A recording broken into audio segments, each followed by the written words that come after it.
Hello, and welcome to Around the Political World with John Rothman. I am your host, John Rothman.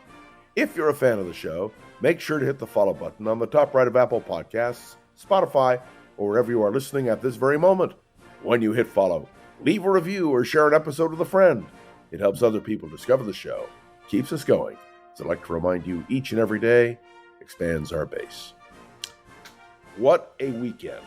So much news, so much to talk about. The war in the Middle East, the G7, the parade in Washington, D.C., the crackdown on illegal immigration, all of these issues and more hold our attention and require comment. So let me start out with the war in the Middle East. Israel has announced this morning that it controls the airspace over Iran. This is a very significant move, and now comes the final crunch. Should the leadership of Iran be allowed to continue, or should they be removed? And there were reports this weekend that the President of the United States asked the Israelis not to take out the Grand Ayatollah. Well, the answer is the Israelis in the end are going to do what they feel they need to do in order to secure their country and prevent Iran from having a nuclear bomb. These are all issues which are going to be debated and discussed. In the end, it's up to the Israelis what they finally decide to do. And as for the Iranians, they have a choice to make as well. Will they continue their conflict with Israel, or will they surrender, if you will, their ability to have a nuclear weapon?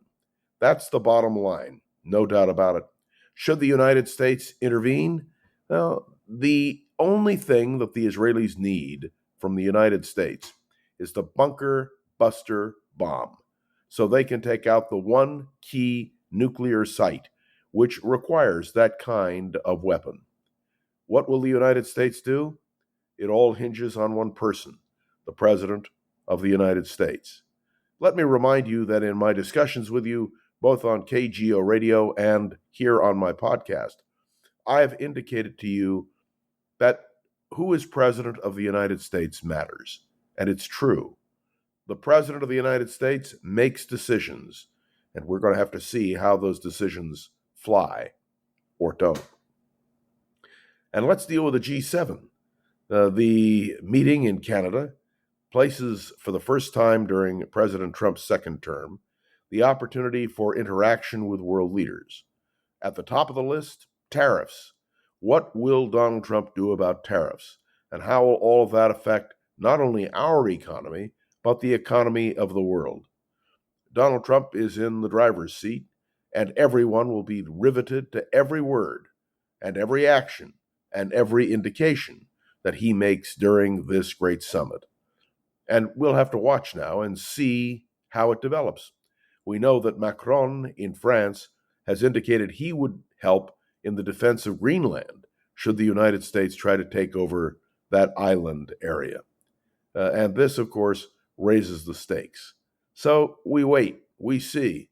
And by the way, the G7 is taking place in Canada, which I would remind you, despite Donald Trump's urging, is not the 51st state.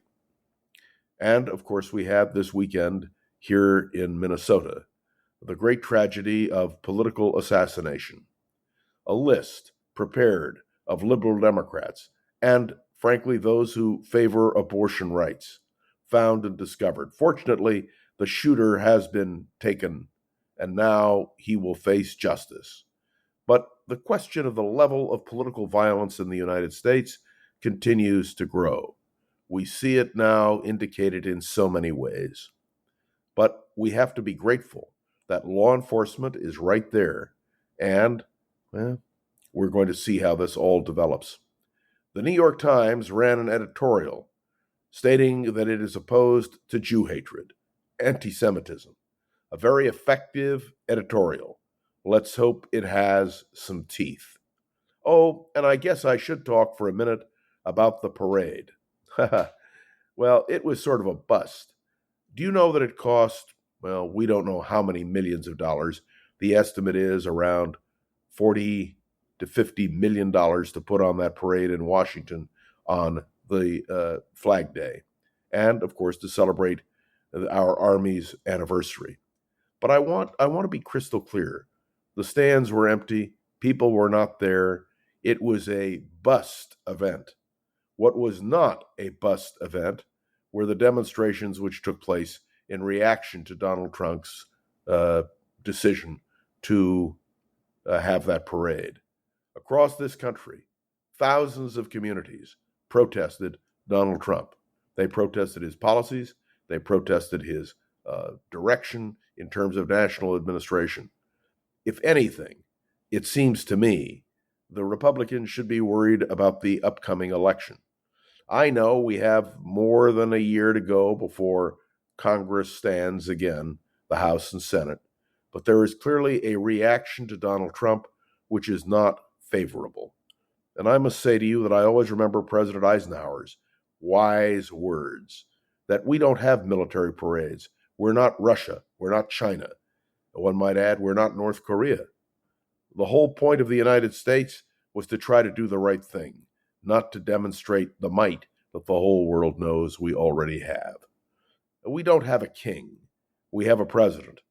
And I think this is something that we have discussed in the past, and no doubt we'll talk about again and again. We may not have a king, but we do have a president. And in the hands of the president, so many decisions. Let's make clear that President Trump is now signaling that he wants continued roundups of illegal immigrants. Well, nobody favors illegal immigration. But we do understand is that what Donald Trump is signaling is a crackdown on people who are Hispanic. And we know that those Hispanic workers are the ones who generate much of our nation's economy. That includes farm workers. That includes construction workers. That includes domestic workers. There are so many elements to what Donald Trump is insisting happen.